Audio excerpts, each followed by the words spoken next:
तो क्या आपको पता है कि 30 मार्च 2010 से चाइना में गूगल बैन है और चाइना में ना ही गूगल चलता है, ना ही फेसबुक, ना ही यूट्यूब, ना ही व्हाट्सएप। चाइना में इन सारे एप्लीकेशंस के ऑल्टरनेटिव मौजूद हैं। तो आइए हम जान लेते हैं कि चाइना में इन सभी एप्लीकेशंस के ऑल्टरनेटिव क्या क्या है अभी फ़िलहाल। तो चाइना में गूगल का ऑल्टरनेटिव है बैदू। बैदू का ऑल्टरनेटिव नेम है 100 टाइम्स या फिर काउंटलेस टाइम। बैदू 2010 से ही चाइना में बहुत ही ज़्यादा पॉपुलर हो गया है और बैदू सिर्फ चाइना में नहीं, जापान, साउथ कोरिया और नॉर्थ कोरिया जैसे कंट्रीज़ में भी चलता है। और चाइना का पॉपुलेशन इतना ज़्यादा है कि हम अगर यूट्यूब और गूगल को हटा दें तो बैदू दुनिया का सबसे बड़ा सर्च इंजन हो जाएगा।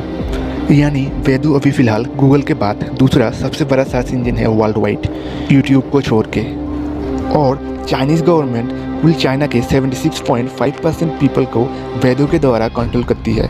यानी चाइनीज़ गवर्नमेंट जो भी दिखाना चाहती है पब्लिक को वो आराम से बैदू के द्वारा दिखा सकती है, क्योंकि चाइना में गूगल बैन है और चाइनीज़ लोग अगर गूगल नहीं है सर्च इंजन के हिसाब से तो फिर बैदू ही उनके पास ओनली ऑप्शन है सर्च करने के लिए।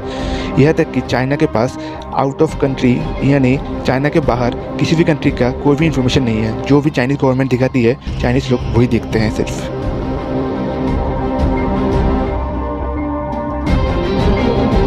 फिलहाल अभी चाइना में फेसबुक के ऑल्टरनेटिव के हिसाब से रेंग रेंग नाम के एक एप्लीकेशन मौजूद है जिसे 2005 में वांग शिंग ने फाउंड किया है।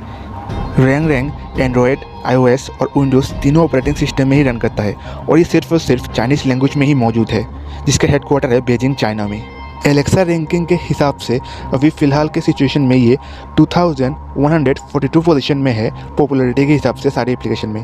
अगर आप भी चाहें तो फिर इसे इंस्टॉल करके यूज़ कर सकते हैं, पर क्योंकि ये सारे चाइनीज़ लैंग्वेज में ही लिखा गया है तो फिर आपको कुछ भी समझ में नहीं आएगा। और आप में से ज़्यादातर लोगों को पता होगा कि चाइना में यूट्यूब के ऑल्टरनेटिव के हिसाब से यूको नाम का एक एप्लीकेशन है जिसे 2006 में विक्टर को नाम के एंटरप्रेन्योर ने बिल्ड किया है और जिसमें फ़िलहाल अलीबाबा ग्रुप भी एज ए पार्टनर मौजूद है। वैसे आपको बेसिक जानकारी के लिए बता दें कि यूट्यूब फाउंड हुआ है 14 फरवरी 2005 को और उसके ठीक एक ही साल बाद मार्च 2006 को चाइना में यूको नाम के एप्लीकेशन बिल्ड हो चुका है, जो कि यूट्यूब का एक पूरा कॉपी पेस्ट क्लोन है। वैसे बिलीबिली नाम का एप्लीकेशन भी चाइना में यूट्यूब के ऑल्टरनेटिव के तौर पे चलता है काफ़ी ज़्यादा। और व्हाट्सएप जो कि फ़िलहाल दुनिया का नंबर 1 मैसेजिंग ऐप है, उसके ऑल्टरनेटिव के हिसाब से भी चाइना में मौजूद है WeChat। वैसे तो व्हाट्सएप 2018 में ही काफ़ी ज़्यादा पॉपुलैरिटी में आया है, पर बता दें कि उससे पहले WeChat वर्ल्ड का number 1 stand alone messenger app था। इसके अलावा भी चाइना में टेंसेंट QQ, लाइन या फिर वाइबर जैसे ऐप भी काफ़ी चलते हैं। और व्हाट्सएप चाइना में पूरी तरह से बैन है सितंबर 2017 से। चाइना ने इसके पीछे ये रीज़न बताया कि व्हाट्सएप चाइना गवर्नमेंट का इंटरनल जो डेटा है वो लीक कर रहा था, पर हम सबको पता है कि व्हाट्सएप किसी का भी कोई भी डेटा लीक नहीं करता। वो जो मैसेज होता है व्हाट्सएप के द्वारा वो एंड टू एंड सिक्योर रहता है।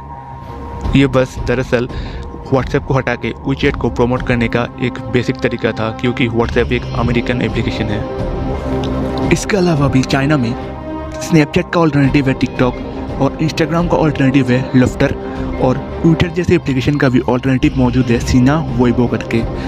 और इसके अलावा भी अमेज़न और फ्लिपकार्ट के ऑल्टरनेटिव के हिसाब से चाइना में मौजूद है अलीबाबा, जो कि फ़िलहाल अमेज़न के बाद वर्ल्ड का दूसरा सबसे बड़ा ई-कॉमर्स साइट है, जो कि सिर्फ चाइना में ही नहीं पूरे वर्ल्ड वाइड अपने प्रोडक्ट सेल करती है।